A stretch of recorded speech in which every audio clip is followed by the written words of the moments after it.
Dahil doon ay tumaas na lalo ang moral ng mga ito at sinabi na ng kanilang leader na hindi niya kailangang mag-alala dahil gagawin nila ang lahat para magawa ang misyong yun ng maayos. Lumipat naman na muna ang ating storya kay Freya habang nakatingin lang ito ng seryoso sa entrance ng kanilang papasukan. Napalingon nito bigla sa kanyang likod nung merong humawak sa kanya at sinabi na hindi niya kailangang matakot. Nag-thumbs up sa kanya si Waylon at sinabi na sisiguraduhin daw nila na ligtas siya. Number 1 rule daw kasi ng Falcon Team ang pagtulong sa kanilang mga kasama kaya hinding-hindi daw nila pababayaan si Freya. Makalipas lamang ang ilang sandali ay makikita natin na dumiretso na agad sila pababa at sinasabi doon na hindi madali ang mag-explore ng hindi kilalang lugar dahil maraming pwedeng mangyari katulad na lamang ng pagkawala, injury, o kaya naman ay pagkamatay. Pagdating nila sa bandang 2,400 meters below surface ay bigla na lang tumunog ang kanilang mga equipment at nagloko ang lahat ng mga ito. Hindi naman natuwa doon si Feng Hao kaya sinubukan niya agad itong tignan at ayusin. Pero, wala naman itong alam tungkol doon kaya napansin na din ng iba na wala na ang kanilang mga radyo. Pinatahimik naman bigla sila ni Feng at sinabi na kumalma muna sila at maging alerto dahil malapit na daw sila sa kanilang destinasyon. Sinabi naman ni Waylon na tama yun dahil malapit nang masagad ang kanilang mga lubid kaya kailangan na daw nilang maghanda sa kanilang pagbaba. Habang dahan-daang bumababa ay iniisip ni Feng Hao na kahit ang mga gawa ni Mr. Tesla na radyo ay hindi kayang tumagos sa mga bato na kanilang dinaanan. Medyo kinabahan pa ito dahil pagtingin nito sa baba ay parang ang pakiramdam daw niya ay papasok sila sa bunganga ng isang monster. Simula sa puntong yon, wala na daw silang ibang aasahan kundi ang kanilang mga sarili. Bigla naman itong natigil sa kanyang iniisip dahil meron siyang kakaibang naramdaman sa kanyang paligid. Akala nito ay may kung anong hayop na bigla na lang lumabas o kaya naman ay merong landslide pero nung lumingon ito ay si Freya lang pala yun.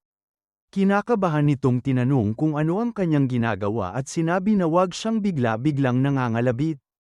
Dahil napansin nito na kinakabahan si Feng ay nakangiti nitong sinabi na hindi niya kailangang matakot dahil poprotektahan daw sila ni Waylon. Hindi naman nakapagsalita doon ang lalaki dahil hindi nito alam kung bakit siya ang sinabi ni Freya. Nagalit naman si Feng dahil parang nagbibiro pa doon ang babae kaya sinabi nito na ang kanyang trabaho ay maging isang guide kaya sabihin na lang daw niya kung nasaan na sila. Magsasalita pa sana ito para pag-alitan siya pero nung tumingin si Freya sa kanyang likod ay meron itong nakita. Tuniro niya ang isang malaking bato at sinabi na ang tawag doon ay glowing rocks. Masaya nitong sinabi sa kanila na ang ibig sabihin noon ay malapit na sila sa kanyang tribo. Bago tumuloy ay nagpahinga muna sila sa isang tabi at kinikwento sa kanila ni Freya na sobrang importante ang fluorescent stone para sa kanilang tribo. Mahilig daw kasi doon ang kanilang mga master o kilala din sa pangalang Yeti kaya pinipilit sila ng mga ito para maghanap ng mga ganon. Habang nakikinig ng maayos ang Falcon Team sa kanyang kwento ay sinabi pa ng babae na yun daw ang rason kung bakit binuwis niya ang kanyang buhay para umakyat ng umakyat sa taas. Mas pipiliin pa daw niyang maaksidente kesa tiisin pa ang ugali ng kanyang mga masters. Hindi naman alam ni Waylon kung ano ang sasabihin dahil sa malungkot niyang kwento kaya nakatingin lang ito kay Freya. Pagkatapos noon ay tumayo na rin si Feng at sinabi sa kanyang mga kasama na tama na ang pahinga at ihanda na nila ang kanilang mga gamit. Nung nakita nito na mukhang malungkot si Freya ay sinabi nito na magtiwala lang ito sa kanila. Pinapangako daw nila na tutulungan siya ng mga ito para makamit ang hustisya para sa kanyang mga katribo. Natigil naman ang lahat nung bumalik na ang isa sa kanilang kasama at nagmamadali nitong sinabi na meron daw siyang nakitang ilog. Hindi naman ito makapiniwala dahil paano naman daw magkakaroon ng ilog doon sa napakalalim na lugar na iyon. Pagdating ng mga ito sa lugar na sinabi sa kanila ng kanilang kasama ay nakita nila na totoo nga ang sinasabi nito. Tinanong ng isa kung pwede daw kaya nila itong inumin at pabirong sinabi sa kanya ni Waylon na kung gusto niya ay pwede naman niya itong subukan. Nung tinignan nitong mabuti ni Feng ay sinabi nito na ang sanhi daw ng liwanag sa tubig ay ang mga bato sa ilalim nito. Mukhang ito daw ang fluorescent stone vein kaya sinabi niya sa lahat ng kanyang kasama na iwasan muna nila itong hawakan dahil hindi nila alam kung ano ang pwedeng mangyari sa kanila pag nadikitan nito. Pagkasabi noon ng lalaki ay bigla na lang nitong nakita si Freya na umiinom ng direkta sa ilog. Dahil doon ay natatawang sinabi sa kanya ni Waylon na mukhang wala naman palang masama sa tubig na yon. Aalis na sana ang mga ito para maglakad na pero bigla na lang may lumabas na yeti galing sa ilalim ng ilog. Dahil hindi nila lahat inaasahan yun ay hindi agad nakapag-react ang mga ito dahil sa gulat. Nung nakita ni Feng Hao na aatakihin ng yeti ang babae ay pinaalala nito na binigyan din siya ng time merchant ng pampabilis ng oras kaya kailangan lang daw niyang tumakbo ng mabilis. Dahil sa kanyang trauma sa mga ito ay makikita natin na wala na itong nagawa kundi ang tumingin lang sa monster at nanghingi ng sorry sa kanyang master. Hindi naman siya pinansin ng yeti kaya tinuloy lang nito ang pagsuntok pero buti na lang ay biglang nawala doon si Freya. Pagkatapos noon ay bigla na lang pinakita ang isang helmet na galing sa isa sa mga miyembro ng Falcon team. Ang nagligtas pala sa babae ay si Waylon at buti na lang daw ay umabot ito dahil kung hindi ay nawala na siguro ang kanilang guide. Meron din agad napansin ang lalaki kaya sinabi nito sa kanyang boss na hindi delikado ang hangin doon tulad ng sinabi sa kanila ni Mr. Tesla kaya pwede nila itong hingahan. Pagkatapos magpasalamat sa kanya ni Feng dahil sa kanyang ginawa ay sinabi na agad nito sa kanyang team na mag-open fire. Dahil hindi alam ng monster kung ano ang tumatama sa kanya ay pinakiramdaman muna niya ito habang tinatakpan ang kanyang mukha. Nung napansin nito na hindi naman siya nasasaktan sa ginagawa ng mga tao ay sinubukan na niyang umatake. Pero, bago niya magawa yun ay makikita natin na sinubukan siyang atakihin ni Waylon na palihim sa kanyang likod. Dahil hindi siya napansin ng yeti ay matagumpay nitong nasaksak ang monster sa kanyang leeg. Napansin agad ng lalaki ang pakiramdam na iyon kaya sinabi nito sa lahat na tumagos ang kanyang kutsilyo sa leeg ng yeti. Naramdaman ng monster ang kanyang ginawa kaya mabilis siya nitong kinuha at binato ng malakas sa malayo. Pagtingin ni Waylon sa kanyang harapan ay nakita nito na merong matulis na fluorescent stone sa pader kung saan siya papunta. Dahil nasa era siya at hindi makakilos ay wala na itong magagawa kundi ang tignan na lang ito hanggang sa tumusok siya doon. Hindi naman ito alam kung ano ang nangyayari dahil ang sa tingin niya ay bigla na lang tumigil ang mundo dahil hindi siya natusok ng bato sa kanyang harapan. Noong natauhan na ito ay napansin na ni Waylon na kaya pala hindi siya namatay ay niligtas siya ng kanyang boss. Pagkatapos siyang ibaba nito ay nanghingi agad ito ng tawad kay Feng Hao pero sinabi lang sa kanya nito na pag nawala pa siya ulit sa focus ay makakatikim na daw ito sa kanya. Pero, nagpasalamat din siya kay Waylon dahil nakaisip siya ng ideya dahil nalaman nito na meron palang kahinaan ang mga yeti dahil sa kanya. Sinabi nito sa lahat ng kanyang kasama na meron siyang naisip kaya lituhin lang daw nila ito para hindi siya nito mapansin. Para makabawi ay sinabi ni Waylon sa kanyang boss na kaya pa niyang tumulong sa kanila at hindi na daw siya magiging pabaya.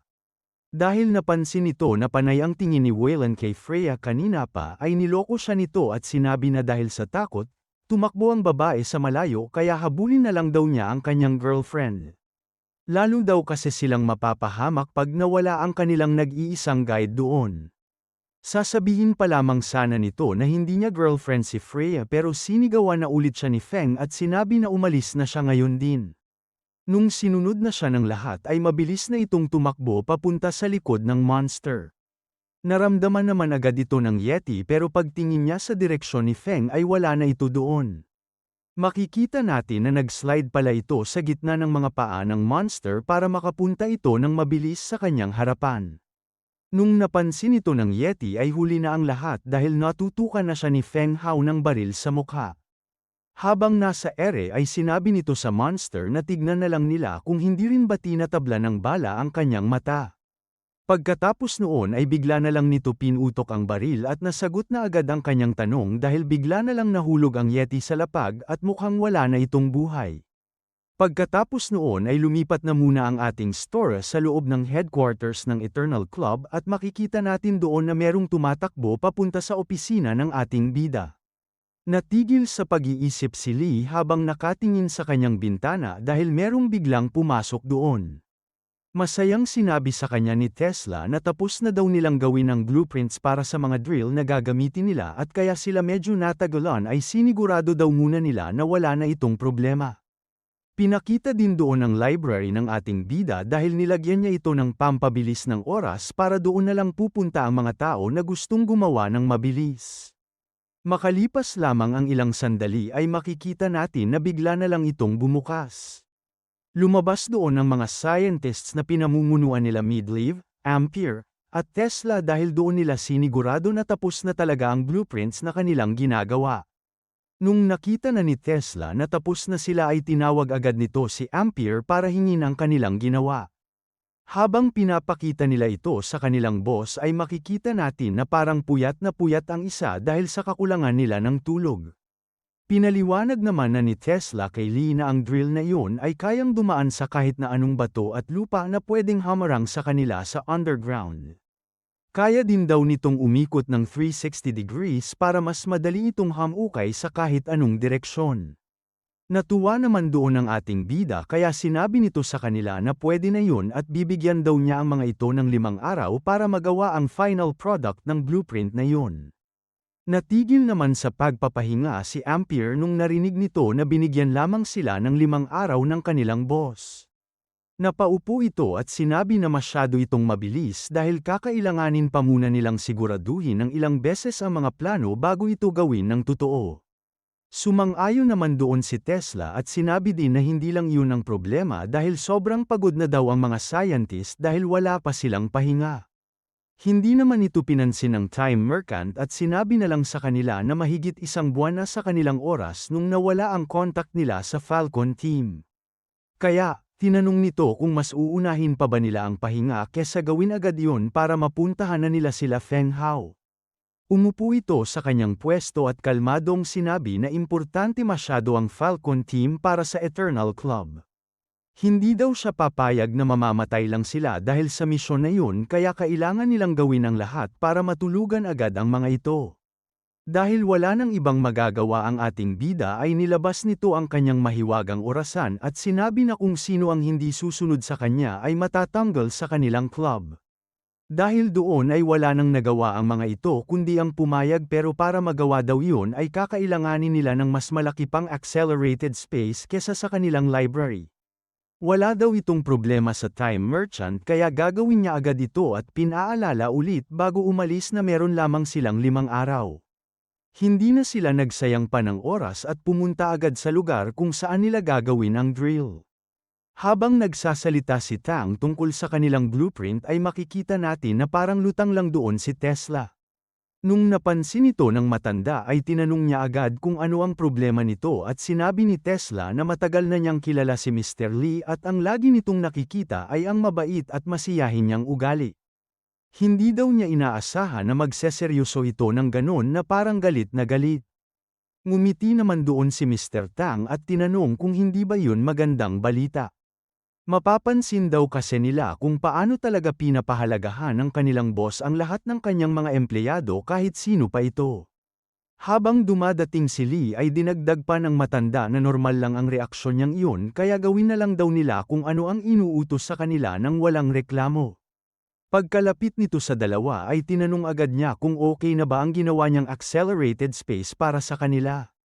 Dahil sa mga sinabi ni Tang ay hindi agad nakasagot si Tesla dahil nakangiti lang itong nakatangin sa kanyang boss.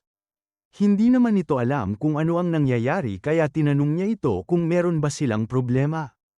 Nag-thumbs up lang sa kanya si Tesla at sinabi na hindi niya kailangang mag-alala dahil pinapangako niya na matatapos yun bago ang 5 araw na binigay nito sa kanila. Mabilis nang lumipas ang 2 araw at makikita doon na natapos na nila ang drill na gagamitin nila para makapunta sa underworld. Nagpasalamat si Tesla sa ating bida dahil ang kanyang kapangyarihan daw kasi ang rason kung bakit nila nagawa iyon ng sobrang bilis. Hindi naman ito pinansin ng Time Merchant dahil iniisip pa rin ito na kailangan agad nilang makita sila Feng Hao. Dahil kung hindi, magiging katawa-tawa lang daw siyang leader ng kanilang club kung ganon. Pagkatapos mag-isip ay tinaas na agad ni Lee ang kanyang kamay para bawiin ang kanyang kapangyarihan. Agad itong naramdaman ng mga scientist doon at sinabi na parang bigla na lang daw silang napagod. Dahil hindi alam ni Tesla kung bakit yun ginawa ng kanyang boss ay tinanong niya ito kung bakit niya binawi ang accelerated time sa lugar na yun. Hindi naman agad ito sinagot ng ating bida at sinabi lang nito na magaling ang kanilang ginawa dahil natapos sila ang drill bago ang 5 araw na kanyang binigay. Alam naman yun ni Tesla pero pinaliwanag nito kay Lee na kaya nila binilisan lalo ay para siguraduhin pa ito ng ilang araw at test engine ng maayos. Meron pa sana itong sasabihin pero hindi na nakinig sa kanya ang ating bida at sinabi na lang na pwede na silang magpahinga lahat. At para naman daw sa testing, gagawa na lang daw nila ito ng paraan habang ginagamit dahil wala na talaga silang oras. Bumalik naman na ang ating storya sa underground world at makikita natin na ginagamot ng kanyang kasama ang isang lalaki na tinamaan ng nakalaban nilang Yeti. Pagkatapos nitong maagapan ang sugat nito ay tumayo na siya at sinabi na titignan na muna niya ang iba pa nilang kasama. Pagkatapos noon ay pumunta na agad ito sa lugar kung nasaan ang kanilang boss at nung makarating niya ito doon ay tinawag niya agad ito. Bago lumapit ay tinanong muna nito si Feng Hao kung pwede ba silang mag-usap. Sinenyasan naman ito ni Feng para lumapit at tinanong agad nito sa lalaki kung kamusta na ang iba nilang mga kasama. Sinabi naman nito na ayos lang na lahat pero merong internal injury si number 3 at hindi daw sapat ang dala nilang medical supplies para gumawa ng isang surgery doon. Napaisip naman ng malalim ang kanilang boss at sinabi na kailangan na agad nilang gumawa ng paraan para matapos agad ang misyong yun. Alam naman ito ng lalaki pero makikita sa mukha nito na medyo pinanghihinaan na ito ng loob. Dahil doon ay iniba na muna ni Feng ang kanilang usapan at kinuwento ang una nilang pagkikita ng time merchant. Meron din kasi siyang dilaw na buhok noon kaya ang una daw inutos sa kanya ng ating bida bago siya nito tanggapin ay kulayan nito ng itim. Hindi naman alam ng lalaki kung ano ang isasagot sa kwento ng kanyang boss kaya tumawa na lang ito ng sapilitan. Pagkatapos noon ay tinapak na ni Feng Hao ang kanyang dibdib at nakangiting sinabi na wag na siyang mag-alala at tandaan na lang daw niya na sila ang Falcon Team. Pagkatapos pang mag-usap sandali ay gumaan na ang loob ng lalaki kaya tumakbo na ito pabalik sa kanyang mga kasama. Nagseryoso naman na bigla ang mukha ni Feng Hao at sinabi nito na wala na talaga silang ibang aasahan kundi ang kanilang mga sarili. Gusto na sana nilang umalis na lang at bumalik sa taas dahil sinabi sa kanila ni Freya na malapit na sila sa kanilang tribo pero binabantayan daw ito ng mga Yeti. Kaso, naalala bigla ni Feng ang itsura ng kanyang boss at kung paano ito umasa nung pinanggako niya na magagawa nila ang misyong iyon. Inayos nito ang kanyang baril at nilagyan ng magazine at sinabi na inaamin niyang mahirap kalaban ang mga Yeti. Pero kahit ganun, nagawa pa rin daw niyang pumatay ng isa. Kaya, sinabi nito na bring it on dahil kung nakapatay na daw siya ng isa ay kakayanin pa niyang pumatay ng iba.